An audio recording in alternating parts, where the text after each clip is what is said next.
ये सही किया अवधूत यार, बता दिया, नहीं तो गड़बड़ हो जाती। ठीक है, तो ये घूमने की वजह से पॉइंट भी ऊपर जा रहा होगा ना, तो इन दोनों का नेट किधर होगा, इधर को कहीं, है कि नहीं। और पॉइंट सी अगर हम देखें तो पॉइंट सी देख लो किधर होगा,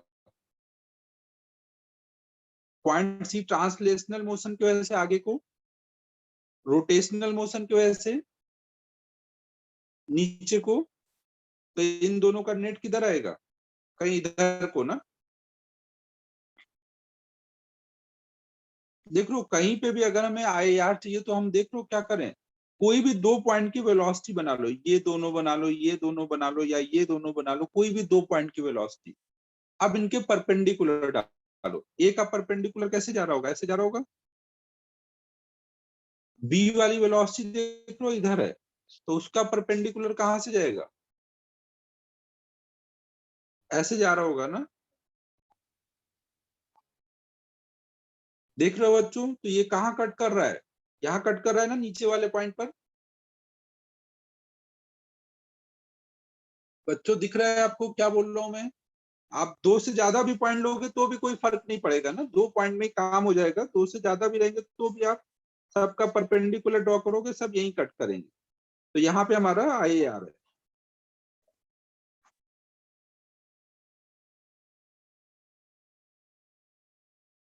ठीक है बच्चों, समझ आया मैं क्या बोल रहा हूँ।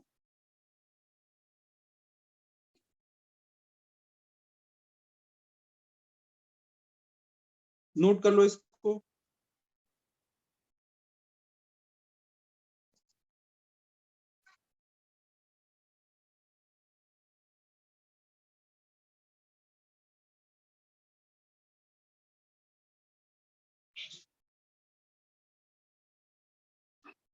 कोई भी दो पॉइंट ना प्रणव, कोई भी दो पॉइंट ए और बी ले लो, सेंटर और दो पॉइंट ले लो, कोई भी दो पॉइंट लो जो जिनकी वेलोसिटी पैरेलल या एंटी पैरेलल ना हो। अगर ये पैरेलल या एंटी पैरेलल नहीं होंगे तभी ऐसे आपको पॉइंट ऑफ इंटरसेक्शन मिलेगा ना।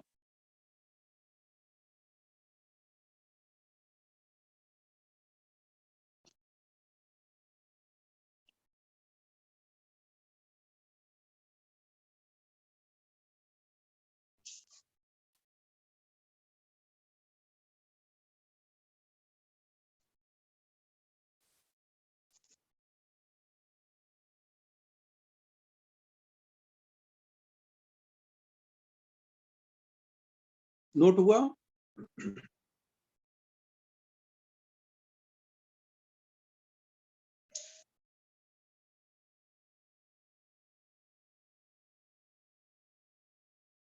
नोट करो जल्दी।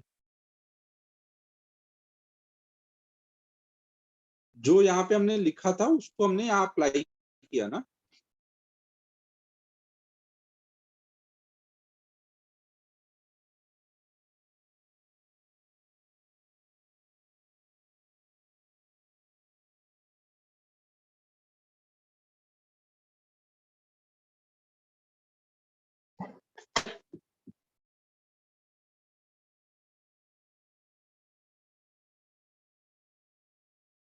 सीधी स्फीयर में जब वो ग्राउंड पे रोल कर रहा है तभी नीचे वाले पॉइंट पे आएगा ना। अगर कोई मूविंग सरफेस पे है तो कहीं पे भी आ सकता है। ग्राउंड वाले केस का तो नीचे आता है हमेशा, उसका आप याद रख सकते हो। बाकी हर सिचुएशन में आपको निकालना पड़ेगा। अभी हम लोग निकालते हैं ना, कुछ और सिचुएशन देता हूँ जहां निकालना रहेगा।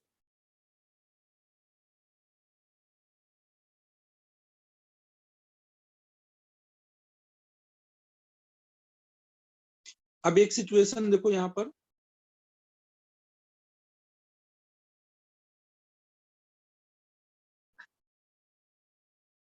जिसमें सपोज एक रॉड को हमने, ये ध्यान रखना है कि IAR हर एक जनरल मोशन के लिए आप डिफाइन करते हो ना, कोई जरूरी नहीं कि रोलिंग ही होना चाहिए। ट्रांसलेशनल प्लस रोटेशनल हर एक मोशन में आप IAR डिफाइन करते हो। तो मान लो हमने एक रॉड रखा हुआ है यहाँ पर ऐसे, एक रॉड यहाँ ऐसे रखा हुआ है, और ये इसका पॉइंट बी स्लिप होके इधर जा रहा है, पॉइंट ए स्लिप होके इधर जा रहा है। तो इस रॉड का हमें अभी IAR पता करना है कहाँ पर है।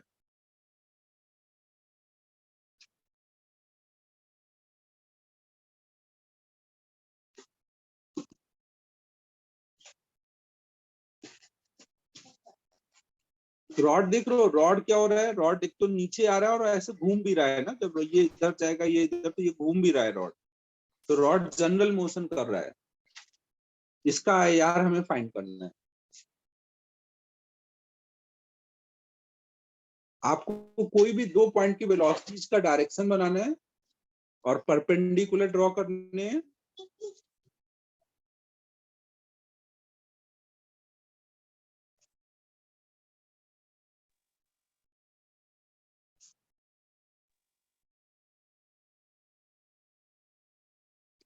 हाँ, एक चीज और है कि IR हमेशा बॉडी पे आएगा ऐसा जरूरी नहीं है। IR कहीं पे भी आ सकता है। जैसे इस सिचुएशन में आप देखोगे तो पॉइंट ए नीचे को जा रहा है ना, पॉइंट बी इधर को जा रहा है, तो पॉइंट ए की परपेंडिकुलर कैसे जा रही होगी, ऐसे जा रहा होगा ना पॉइंट ए का परपेंडिकुलर, पॉइंट बी का परपेंडिकुलर ऐसे जा रहा होगा। तो इस गिवन सिचुएशन में ये पॉइंट बी जो है यहाँ पर जो है रॉड के लिए ये IR का काम कर रहा है। मतलब यहां से हम देखेंगे तो रॉड केवल रोटेशनल मोशन करता दिखेगा। समझो बच्चों, यहां से रॉड केवल रोटेशनल मोशन करता दिखेगा। कुछ समझ आया ये, या सब उड़ गया ऊपर से, क्या चल रहा है?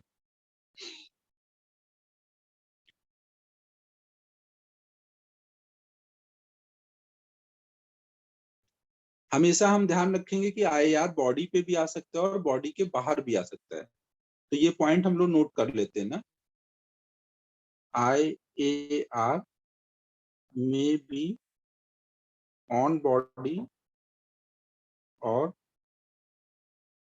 Outside body.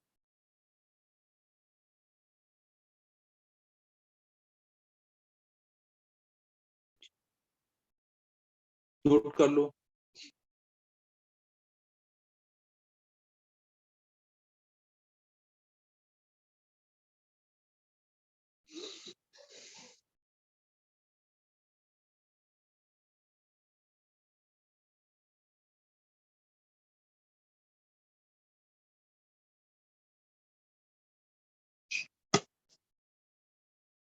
रोलिंग में भी बाहर आ सकता है प्रणव, अगर ग्राउंड पे रोलिंग नहीं हो रही है, मूविंग सरफेस पे रोलिंग हो रही है तो बाहर आ सकता है।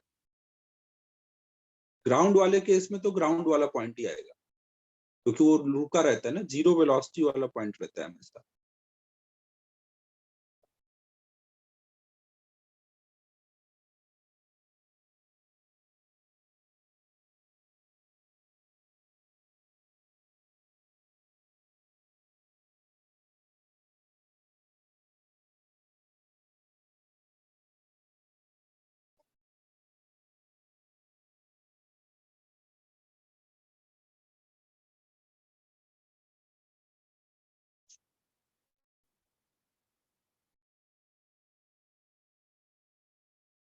हो गया नोट बच्चों, आगे चले।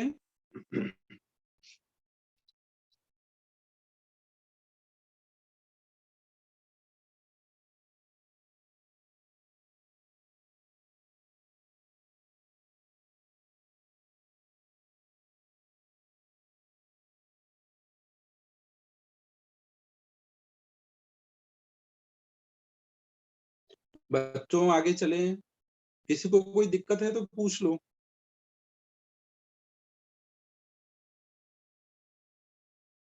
अनम्यूट करके पूछ लो अगर किसी को कोई दिक्कत है तो। चलें फिर आगे।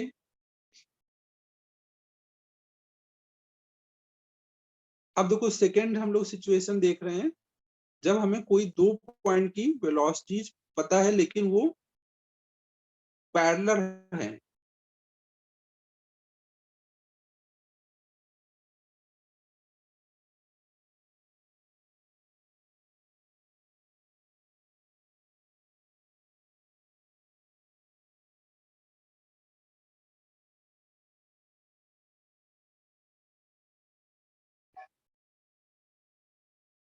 ये 2 पॉइंट है तो R कर लो, इजीली लिख दिया था मैंने।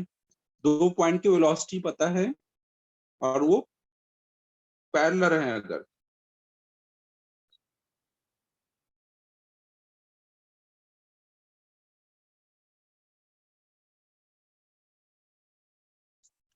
देखो अगर दो पॉइंट की वेलोसिटी पता है और वो पैरेलल है तो यहाँ हमें दिक्कत क्या आएगी? अगर दो पॉइंट की वेलोसिटी पैरेलल नहीं होती थी, एक कोई इधर है एक कोई इधर है, तो उनका जब परपेंडिकुलर डालते थे तो वो कहीं कट करता था, समझो।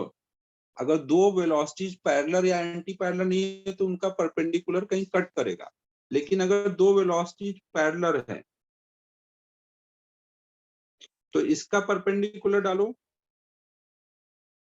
या इसका परपेंडिकुलर डालो, वो कहीं कट कर पाएंगे क्या? समझो, अगर दो वेलोसिटी पैरेलल है तो उनके परपेंडिकुलर डालोगे तो वो एक ही लाइन बनेगी ना दोनों के लिए, कोई एक पॉइंट मिलेगा जहां वो कट कर रहे हैं। दो पैरेलल वेक्टर का परपेंडिकुलर डालोगे तो कोई एक पॉइंट नहीं मिलेगा जहां वो कट कर रहे हैं ना। तो अब हम यहाँ पर कैसे लोकेट करें IAR, क्योंकि अगर वो पॉइंट ऑफ इंटरसेक्शन मिल जाता तो अपना काम हो जाता। समझ पा रहे हो बच्चों? दिक्कत क्या है, पहला केस में आसानी से हो जा रहा था, दूसरे केस में अब दिक्कत है कि परपेंडिकुलर डालने से हमें पॉइंट ऑफ इंटरसेक्शन नहीं मिल पा रहा है। तो हम अब क्या करेंगे? अब देखो आप ऐसे सोचो, अगर मान लो कोई बॉडी है जो इस पॉइंट पे हिंज है और ओमेगा स्पीड से घूम रही है। हिंज है तो केवल कौन सा मोशन करेगा? अगर केवल हिंज है तो वो केवल कौन सा मोशन करेगा? Rotational motion. तो अगर मैं इस पे कोई एक लाइन ड्रॉ कर दूं तो इस लाइन पे पड़ने वाला हर पॉइंट क्या होगा? मान लो ये पॉइंट R1 डिस्टेंस पर है तो R1 ओमेगा से इधर जा रहा होगा। यहाँ पे कोई पॉइंट लिया वो R2 डिस्टेंस पे है तो वो R2 ओमेगा से ऐसे जा रहा होगा, है कि नहीं?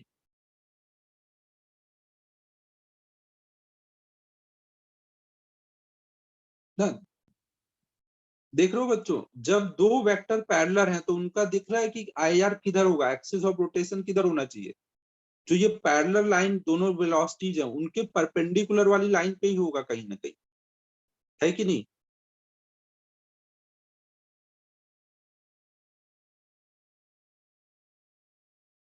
आप देख रहे हो, अगर आपको ये वेलोसिटी दी जाए और ये वेलोसिटी दी जाए तो एक्सिस ऑफ रोटेशन कहाँ होगा? ये जो इन दोनों के परपेंडिकुलर लाइन आ रही है इसी लाइन पे कहीं होगा।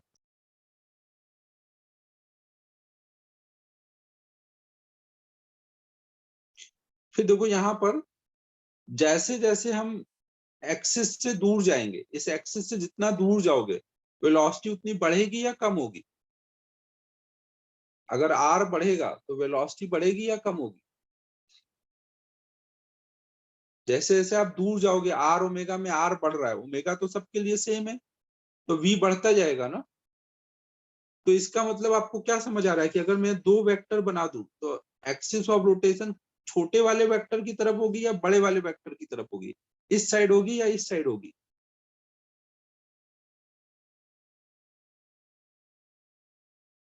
छोटे वेक्टर के पास होगी या बड़े वेक्टर के पास, इधर कहीं होगी या इधर कहीं होगी?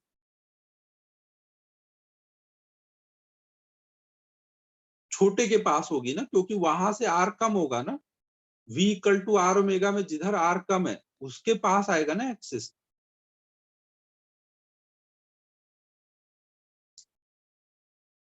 है कि नहीं? तो इसका मतलब क्या हुआ, अगर मैं आपको अब उल्टा करके दूं, मैं आपको बस ये बोलता कि भाई मेरे पास एक बॉडी है, उस पे दो पॉइंट है, एक BA और एक पॉइंट VB, और आप बताओ एक्सिस ऑफ रोटेशन कहाँ है? तो आप क्या सोचते हैं? इनके बीच की डिस्टेंस आपको गिवन है ना, आपको दो पॉइंट और उनकी वेलोसिटीज पता है, तो आप क्या सोचोगे एक्सिस ऑफ रोटेशन कहाँ पर है? आप सोचोगे कि ये जो दोनों वेलोसिटी के परपेंडिकुलर लाइन जा रही है इस पे ही कहीं पड़ेगा और छोटे वाले वेक्टर के पास पड़ेगा, समझो। तभी यहां से ऐसे रोटेट हो रहा होगा तो ये छोटा वेक्टर है, ये बड़ा वेक्टर आ रहा है तो इसलिए ये बड़ा आ रहा है। और आपको अब ये निकालना है, कोई भी एक पॉइंट से डिस्टेंस बता दो, या तो बी से डिस्टेंस बता दो या ए से, तो आपको पता चल जाएगा आपका AR कहाँ पर है। ए और बी तो हमें गिवन ही है, तो इससे डिस्टेंस बताना है हमें, या तो बी से बता दो या ए से बता दो।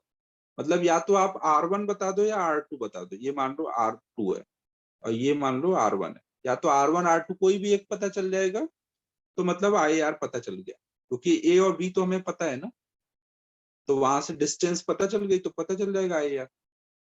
कुछ समझ आ रहा है बच्चों मैं क्या बोल रहा हूँ?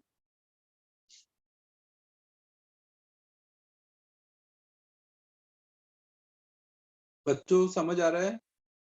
तो अब मैं ये R1 या R2 कैसे निकाल सकता हूँ? देखो मुझे ये पता है कि VA, इसको R1 को RA लिख देता हूँ, R2 को RB लिख देता हूँ। चलो एक मिनट, देखो VA इक्वल टू क्या होगा, R into omega. VB equal to क्या होगा, वो भी R इंटू ओमेगा। VB के लिए R RB होगा, VA के लिए R RA होगा कि नहीं बच्चों ये चीज?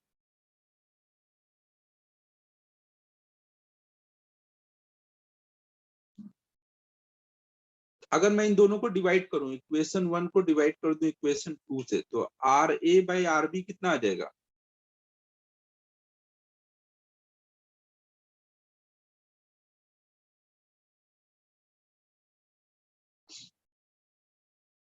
समझो बच्चों, RA बाई RB आ जाएगा VA बाई VB। और अगर आप देखो इन दोनों का डिफरेंस, RA, ये डिस्टेंस है RA माइनस RB, आपको D दिया हुआ है ना क्वेश्चन में, दोनों पॉइंट के बीच की डिस्टेंस दी हुई है।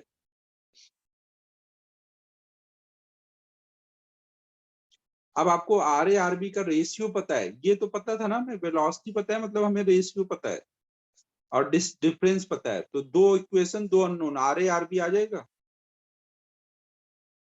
दो इक्वेशन दो अननोन, इससे RA RB आ जाएगा बच्चों।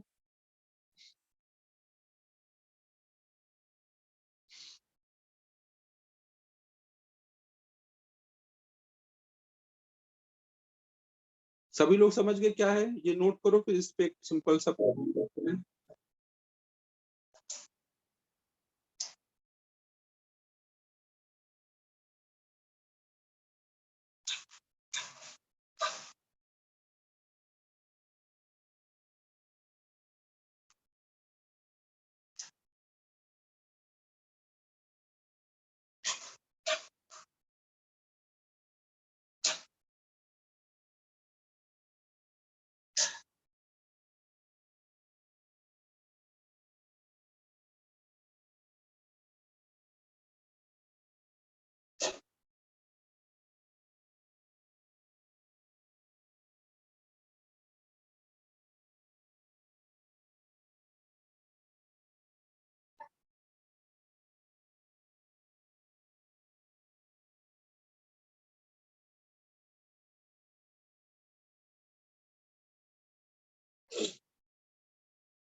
हो गया बच्चों नोट?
अब इस पे एक सिंपल सा प्रॉब्लम करते हैं।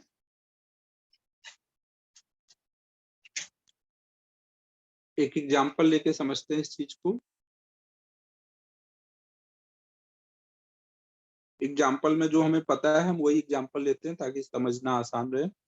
सपोज एक स्फीयर ग्राउंड पे ऐसे रोल करके जा रहा है और मुझे इसमें IAR निकालना है और मेरे को 2 पॉइंट हमने कौन कौन से लिए, एक सेंटर लिया और एक सबसे ऊपर वाला पॉइंट लिया। सेंटर की वेलोसिटी अगर v होगी तो सबसे ऊपर वाले पॉइंट की वेलोसिटी कितनी रहती है,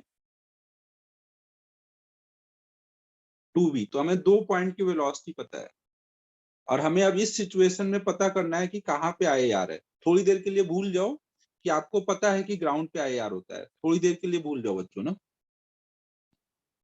क्योंकि कई बार ऐसी सिचुएशन होगी, ये तो हमें नोन सिचुएशन है, कई बार अननोन सिचुएशन में ऐसे दिया रहेगा। तो हमें अब पता करना है कि इसमें कहाँ पे IAR है। तो हम कैसे सोचेंगे, IAR कहाँ पे रहता है बच्चों, दोनों वेलोसिटी जो पैरेलल है उनका परपेंडिकुलर वाला लाइन ड्रॉ करेंगे। कुछ समझ आ रहा है बच्चों मैं क्या बोल रहा हूँ? तो अब IAR हमें पता है कि इसी लाइन पे आएगा, कहीं पर इस लाइन पे आना है। तो इस लाइन पे v छोटे वाले वेलोसिटी के पास आएगा या बड़े वाले वेलोसिटी के पास आएगा, बीच में तो आ ही नहीं सकता बच्चों, समझो ना, या तो इस साइड आएगा या इस साइड आएगा।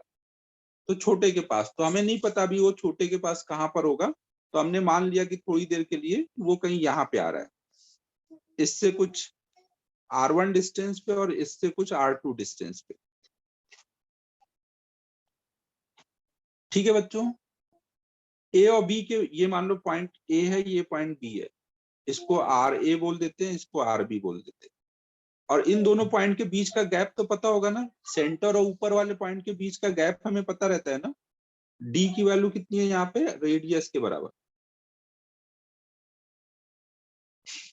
तो अब अगर यहाँ पे हमारा ये एक्सिस ऑफ रोटेशन है, तो मैं यहां से सोचूंगा तो ये क्या होगा, ओमेगा से ऐसे घूम रहा होगा, तो ओमेगा से IR के अबाउट घूमने की वजह से पॉइंट ए की वेलोसिटी कितनी बोलूंगा, v equal to RA into omega. सही बात है बच्चों। पॉइंट बी के लिए ऐसे सोचूंगा, पॉइंट बी के लिए क्या लगाऊंगा, 2v equal to RB into omega. कुछ समझ आ रहा है मैं क्या बोल रहा हूँ बच्चों? अब दोनों को डिवाइड कर दो, इक्वेशन 1 डिवाइडेड बाय इक्वेशन 2, तो क्या आ जाएगा, 1/2 equal to RA by RB। तो आपको देखो इसका रेशियो पता चल गया। क्या RA RB का आपको डिफरेंस पता है, ये डिस्टेंस है हमारी RB, ये है RA, तो इनका डिफरेंस कितना है, RB माइनस RA कितना है, R है।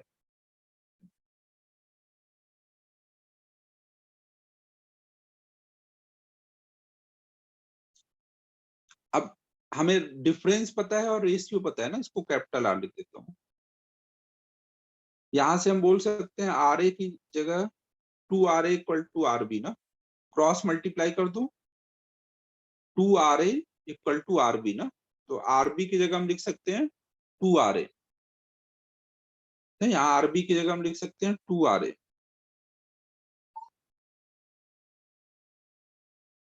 तो RA की वैल्यू कितनी आ गई, R। समझ आ रहा है बच्चों मैं क्या बोल रहा हूँ, RA की वैल्यू R आई, मतलब जो A से हमने डिस्टेंस ली थी वो डिस्टेंस कितनी है, कैपिटल R के बराबर है। यहां से कैपिटल R मतलब यहाँ पे आ जाओगे, समझो बच्चों, RA की वैल्यू कैपिटल R है, मतलब ये पॉइंट यहाँ नहीं है, यहाँ पर है। कुछ इमेजिन हो पा रहा है बच्चों मैं क्या बोल रहा हूँ?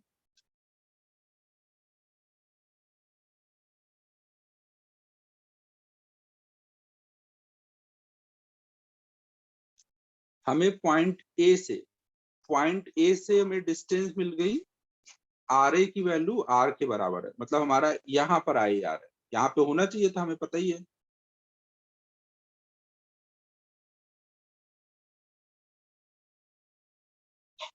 नोट करो इसको।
चलें आगे।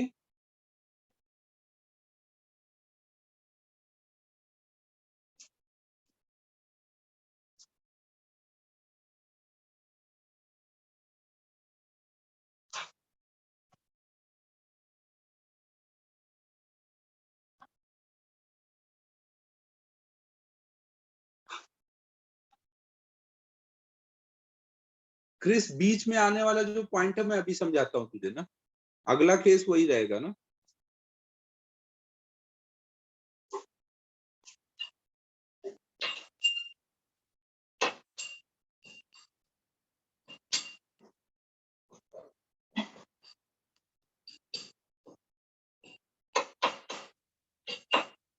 ये पहले नोट हो गया बच्चों?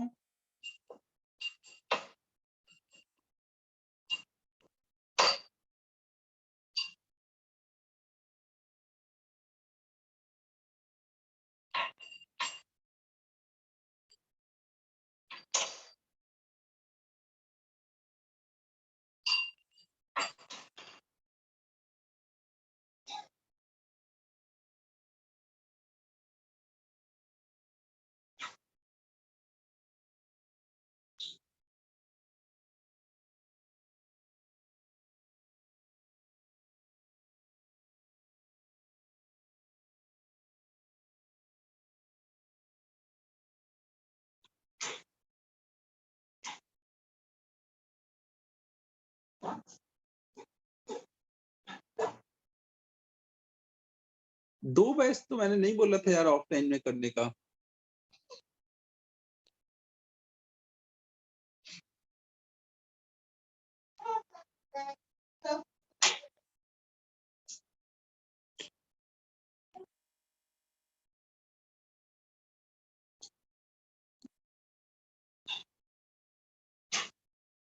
नहीं ना यार, ऐसा मेरे को याद तो नहीं है। तो मैंने ऐसे शायद पूछा था, तुम लोगों ने बोला था नहीं नहीं यही सही है। मैंने शायद ऐसा कुछ पूछा था, तुम लोगों ने बोला था नहीं एक ही बैच ठीक है।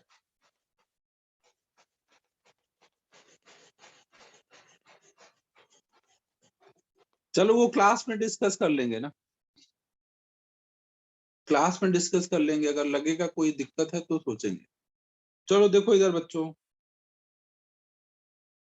अब देखो हम लोग थर्ड केस करने जा रहे हैं। ये समझ आ गया है सभी को? किसी को कोई दिक्कत परेशानी नहीं है ना इसमें?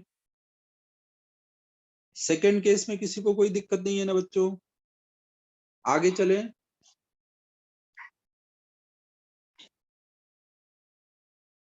अबे जल्दी हाँ ना बोला करो भाई, तुम लोग बोलने में इतना आलस कर रहे हो।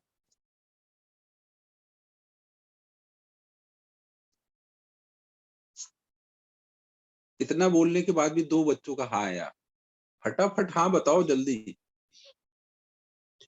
अब हम लोग तीसरा केस देख रहे हैं।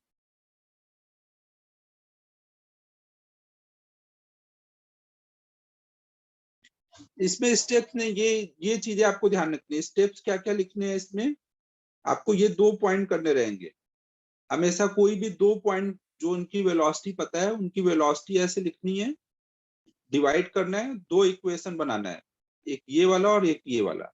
इसमें एक्चुअली ऐसा इक्वेशन आ गया ना, तो थ्योरी लिखने की जरूरत नहीं है, इक्वेशन से काम करना है।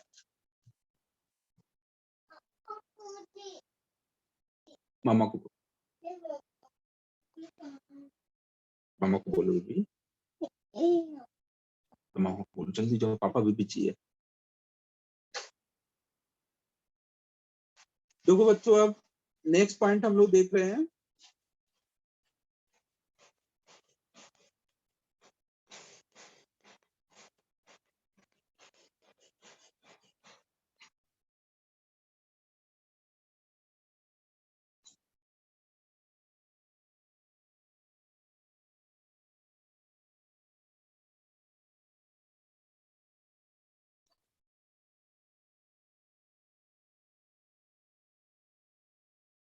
दो पॉइंट की वेलोसिटी पता है और वो एंटी पैरेलल है।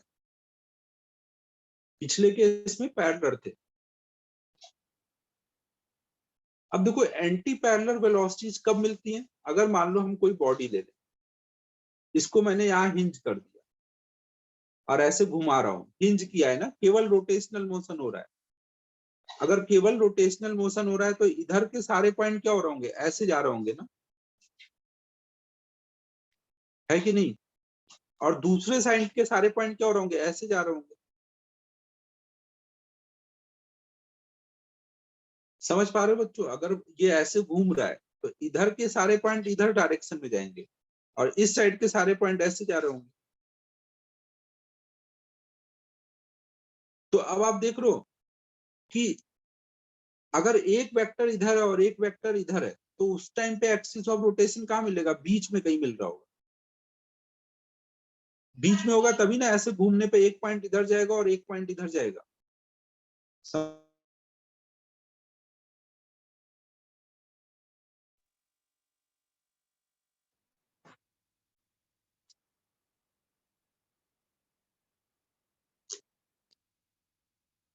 आवाज आ रही है ना? म्यूट तो नहीं हो गया? कॉल आ गया था बीच में। ठीक है, ओके। तो देख लो बीच में कौन सा सिचुएशन में आता है, जब एक वेक्टर इधर हो और एक वेक्टर उधर हो, उस टाइम पे यहाँ पे बीच में हमारा एक्सिस ऑफ रोटेशन आएगा ना। धन्यवाद सिद्धि।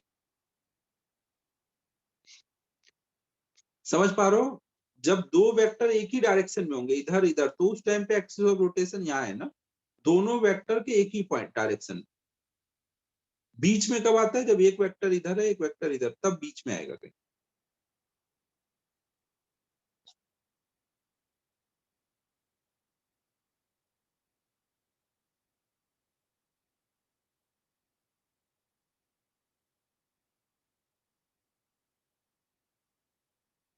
गाना गा दो। गाना गा के क्यों तुम लोग पकना चाहते हो? 62 अभी बच्चे दिख रहे हैं, अभी गाना गाना शुरू करूंगा तो 6 हो जाएंगे। देखो इधर, अब मान लो हमने इस पे दो पॉइंट ले लिए, एक पॉइंट ए और एक पॉइंट बी, और ओमेगा से ये घूम रहा है, तो इधर वाले पॉइंट की वेलोसिटी आप क्या बोलोगे, कुछ मान लो आर ए ओमेगा, इधर वाले पॉइंट की वेलोसिटी आर बी ओमेगा, और यहाँ पे हमने मान लिया कहीं एक्सिस ऑफ रोटेशन है, हमें पता नहीं कहाँ है लेकिन कहीं मान लिया। ठीक है, ये ऐसे घूम रहा है, दोनों पॉइंट के बीच की डिस्टेंस हमें पता होगी ना, जब हम पॉइंट लेंगे तो हमें पता चल जाता है ना कि उनके बीच की डिस्टेंस क्या है। जैसे ये ऊपर केस देखो, जब हमने यहाँ पे पॉइंट लिया, हमने जब लिया कि भाई ये दो पॉइंट है, तो हमें पता चल जाएगा ना ज्योमेट्री देख के कि इनके बीच की डिस्टेंस वगैरह क्या है। समझ पा रहे हो मैं क्या बोल रहा हूँ? तो हमें ये डिस्टेंस पता है। अब अगर हमें एक्सिस ऑफ रोटेशन हमने कहीं यहाँ माना है, अगर हमें आर ए मिल जाए या आर बी मिल जाए तो हम एक्सिस ऑफ रोटेशन बता देंगे, नहीं इस पॉइंट से आर ए डिस्टेंस या फिर इस पॉइंट से आर बी डिस्टेंस पर। कुछ समझ आ रहा है बच्चों में क्या बता रहा हूँ? हमने दो पॉइंट लिए हैं, एक पॉइंट ए और एक पॉइंट बी, और बीच में मान लिया कहीं एक्सिस ऑफ रोटेशन है, तो वहां से एक पॉइंट की डिस्टेंस आर ए मान लिया, एक पॉइंट की आर बी, ये हमने माना है ना, आर ए और आर बी। तो इसकी वेलोसिटी बोल सकते हैं आर ए इंटू ओमेगा, इसकी वेलोसिटी बोल सकते हैं आर बी इंटू ओमेगा। हमें ये गिवन है ना, वी ए गिवन है क्वेश्चन में और वी बी गिवन है, तो हम बोलेंगे वी ए इक्वल टू है आर ए ओमेगा और वी बी इक्वल टू है आर बी ओमेगा। दोनों इक्वेशन को अगर हम लोग डिवाइड कर दें तो ये क्या बन जाएगा, R A by R B equal to V A by V B. सही बात है बच्चों, ये एक इक्वेशन आ जाएगी।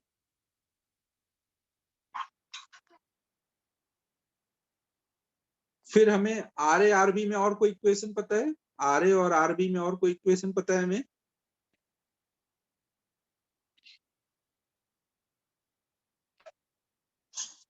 हाँ, दूसरी इक्वेशन हमें पता है कि आर ए आर बी का सम कितना होना चाहिए, आर ए और आर बी का सम है डी।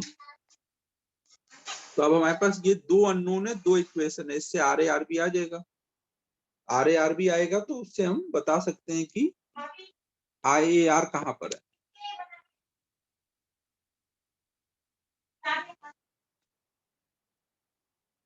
बच्चों समझ पा रहे हो, जब भी एंटी पैरेलल होगा तो एक्सिस ऑफ रोटेशन बीच में आएगा और कैसे निकालोगे वो मैंने बताया। मान लो कि बीच में कहीं है RA/RB मान लोगे, रेशियो निकालोगे और सम निकालोगे।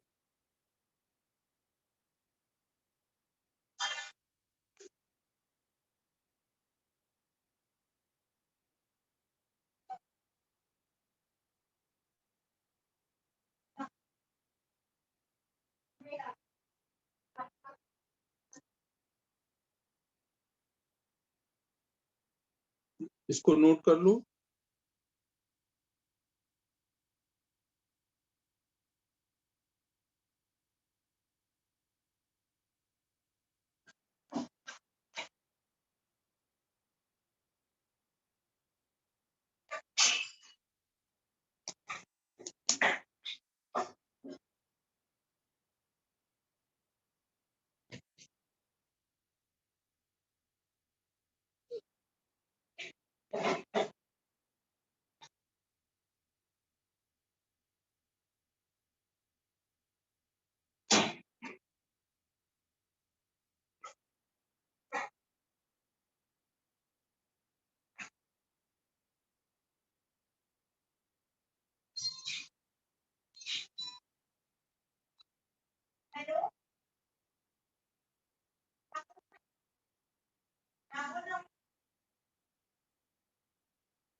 हो गया बच्चों?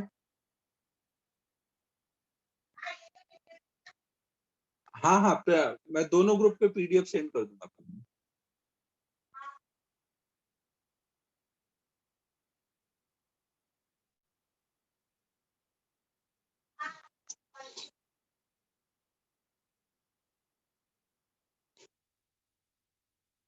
तो अब बच्चों बस एक लास्ट केस बचा है, वो सिंपल सा केस है। तो अगर आज थोड़ा रुकना चाहते हो 5-10 मिनट तो समझा दूं, नहीं तो नेक्स्ट क्लास में। बच्चों 5-10 मिनट और एक्स्ट्रा रुकना चाहोगे?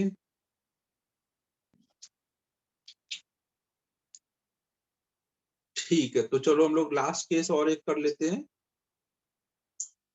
Fourth case, velocity of one point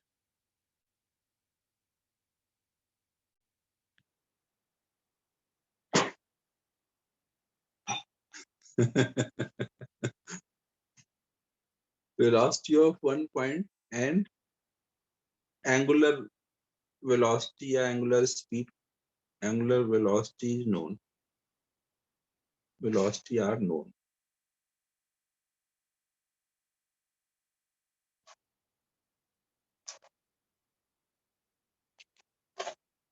इस बार देखो हमें कोई दो पॉइंट की वेलोसिटी नहीं पता है ना। अभी देखो ऊपर के तीनों केसेस में हमने देखा कि दो पॉइंट की वेलोसिटी पता रहती थी ना। जो भी ऊपर के केसेस थे या तो वो पैरेलल थे या एंटी पैरेलल या कुछ भी नहीं।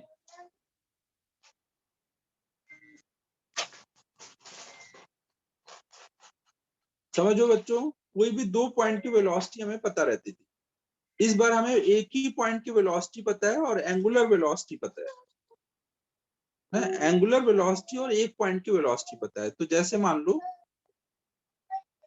कोई बॉडी है, उसको अगर मान लो हम थोड़ी देर के लिए मान ले ये यहाँ पे हिंज है ना, केवल रोटेशनल मोशन कर रहा है।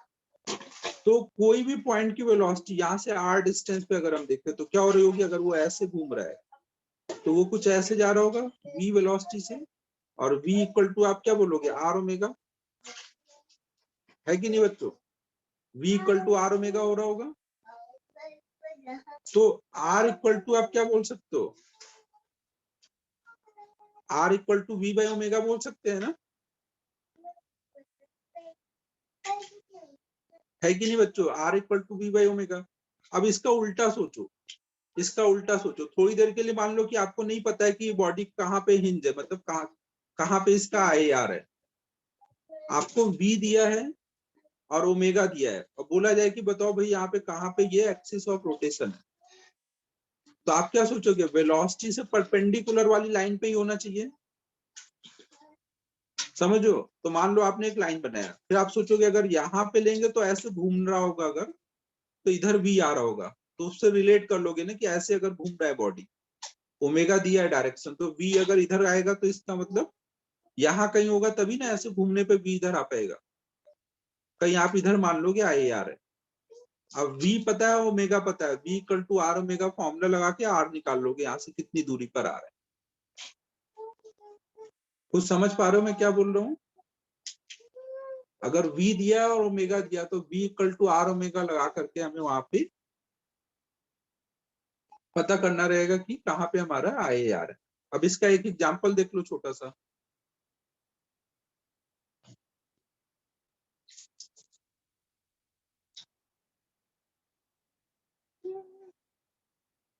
अब देखो, जैसे मान लो हमारा ये बॉडी रोल कर रहा है ग्राउंड पे और हमें पता नहीं है कि अभी ये कहाँ पे आई आर है, हाँ, हमें पता नहीं है कहाँ पे आई आर है, लेकिन हमें बॉडी का ओमेगा दिया है कि ओमेगा यहाँ पर क्लॉकवाइज है, ओमेगा क्लॉकवाइज है, और कोई भी एक पॉइंट की वेलोसिटी पता है। मान लेते हैं थोड़ी देर के लिए कि हमें इस ऊपर वाले पॉइंट की वेलोसिटी पता है कि ये पॉइंट की वेलोसिटी कुछ भी है। समझो बच्चों, हमें क्वेश्चन में एक पॉइंट की वेलोसिटी पता है और ओमेगा पता है, और हमें यहाँ पता करना है कि कहाँ पे आए आप।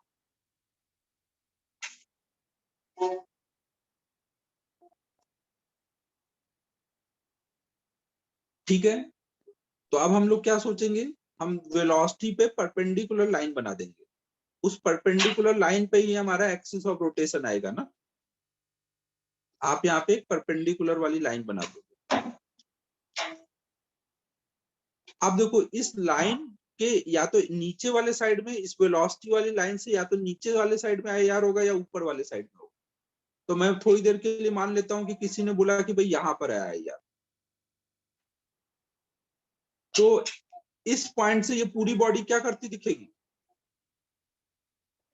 बताओ बच्चों, इस पॉइंट से ये पूरी बॉडी क्या करती दिखेगी, रोटेशन। और ओमेगा दिया है क्लॉकवाइज, ओमेगा जो बॉडी का ओमेगा होता है वो हर पॉइंट से सेम होता है ना, और आई ए आर के अबाउट भी सेम होता है, आई ए आर के अबाउट भी ओमेगा सेम होता है। तो अगर मैं क्लॉकवाइज ओमेगा सोचूं, आई ए आर के अबाउट बॉडी अगर ऐसे घूम रही है क्लॉकवाइज, तो ये पॉइंट किधर जाना चाहिए, आई ए आर से अगर मैं क्लॉकवाइज घुमाऊं बॉडी को, तो ये पॉइंट पीछे जाना चाहिए ना, लेफ्ट को, बट क्वेश्चन में राइट को दिखा है, तो इसका मतलब आई आर नीचे, ऊपर नहीं होना चाहिए, नीचे होना चाहिए ना। अगर आई आर यहाँ पर होगा कहीं नीचे के साइड में, ये वाला हो सकता है, ये वाला नहीं, क्योंकि जब नीचे होगा तो यहाँ से क्लॉकवाइज बॉडी घूमेगी, तो ये पॉइंट इधर जाएगा ना। समझ पा रहे हो बच्चों, यहाँ आई आर कहीं होगा तो ऐसे घूम रही है क्लॉकवाइज, तो ये पॉइंट इधर जाएगा। अब आपको ओमेगा पता है और वी पता है, तो आप यहाँ से निकालोगे। हमें पता है कि वी ए की वैल्यू थोड़ी देर के लिए मान लो 2v गिवन है, तो आपको पता है कि भाई इस पॉइंट से सोचूंगा, ये ओमेगा से घूम रहा है, ये डिस्टेंस मान लेंगे कुछ आर है, तो V equal to R omega लगा देंगे। वी ए की वैल्यू 2v ले लेंगे, आर की वैल्यू निकालनी है into omega, 2v by omega. मान लो क्वेश्चन में गिवन है कि v बाई ओमेगा की वैल्यू रेडियस के बराबर है, क्वेश्चन में गिवन है, तो आप ऐसे डाल दोगे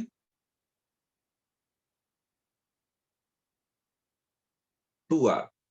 तो इसका मतलब यहां से 2r डिस्टेंस पे हमारा आई आर है। समझ पा रहे हो बच्चों, अगर v और ओमेगा गिवन है तो वो केस और सिंपल हो गया ना।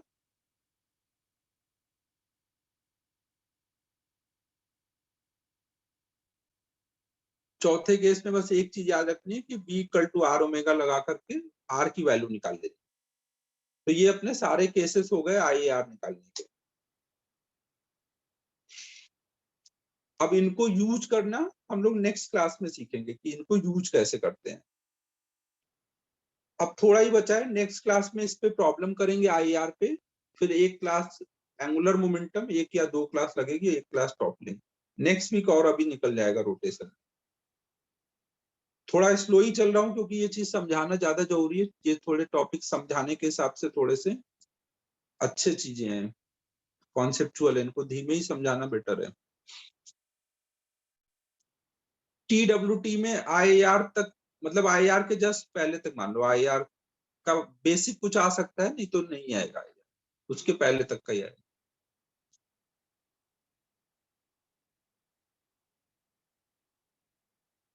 ठीक है बच्चों, होमवर्क अभी नहीं दे पाऊंगा क्योंकि ये थोड़ा और क्वेश्चन कराने के बाद ही IAR के क्वेश्चन दे पाऊंगा। हाँ प्रणव, मैं आज इवनिंग में मैसेज करूंगा ना। तुम लोग आज एक बार विजय सर से भी बात कर लेना, उनको भी बता देना कि सब लोग हैं इंटरेस्टेड। वो ही सर ही बोल रहे थे मुझसे कि बच्चे इंटरेस्टेड कमी है थोड़ा, तो एक बार सर को ही बता देना कि सब लोग हो रेडी आने के लिए, फिर शाम तक मैसेज डालते हैं ना। ठीक है बच्चों, मैं PDF डालता हूँ ग्रुप पे ना। Bye everyone, bye bye.